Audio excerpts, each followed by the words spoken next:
Today in my kitchen I'm going to show you how to make my delicious orange and berry pudding. It's a steamed pudding which is lovely and light and fluffy, and for it you need some eggs, some beautiful Kerrygold Irish butter, baking powder, plain flour, all-purpose flour, caster sugar or superfine sugar, and some beautiful fresh berries. I've got raspberries and strawberries, but you could put in loganberries or blackberries or blueberries, and some orange. And the first thing I do is make the batter. So I need my butter, my caster sugar, my flour and my baking powder. You start by making the cake batter by creaming together the butter and the caster sugar. I use beautiful Kerrygold Irish butter. I love it so much. It comes from cows that are outdoor reared and grass fed, and that's why you get that beautiful rich colour, and the flavour of it is so good. And then in goes the sugar on top.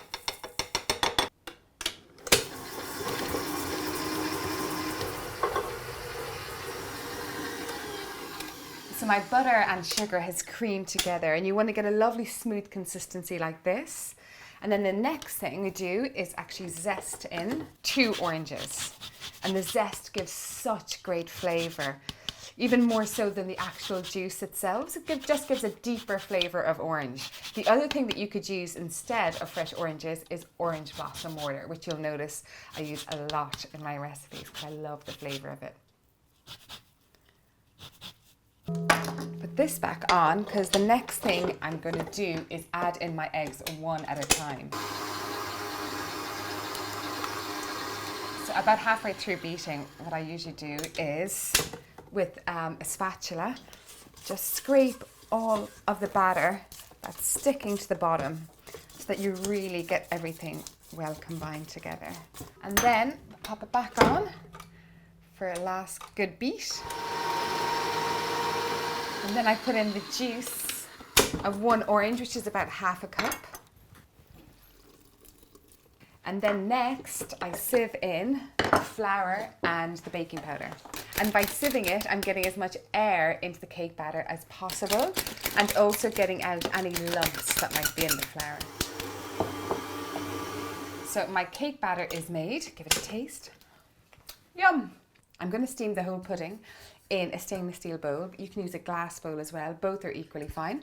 And I'm going to grease this with butter, and then I'm going to put the fresh berries in, and then I'm going to put the batter on top, and then we're going to steam it for 2 hours.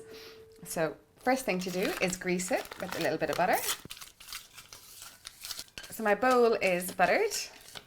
And the next thing to do is put in the berries. And I said I've got raspberries and strawberries, but you could use loganberries and blueberries or blackberries. So when you're popping them into the base, just make sure that you disperse them evenly around so you're getting an equal number of strawberries and raspberries throughout it. And the last thing is I'm going to put the batter in on top of the fresh berries. And you want to leave some space at the top of the bowl like that to allow the pudding to rise. So lastly, you want to make a lid for the top of it with some parchment paper, baking paper and some tin foil. So just measure out the amount that it takes to cover it, tie it with some twine, and that will stop the lid from like popping up when it's been steaming.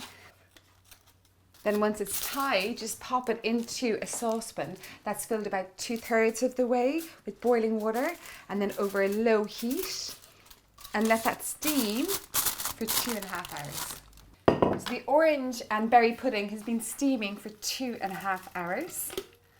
Just remove it from the pot.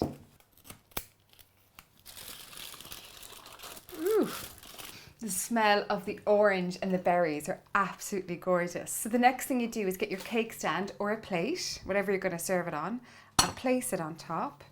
And then because this is hot, just be careful with it. Turn it right over and give it just a minute or so, tapping it as you do.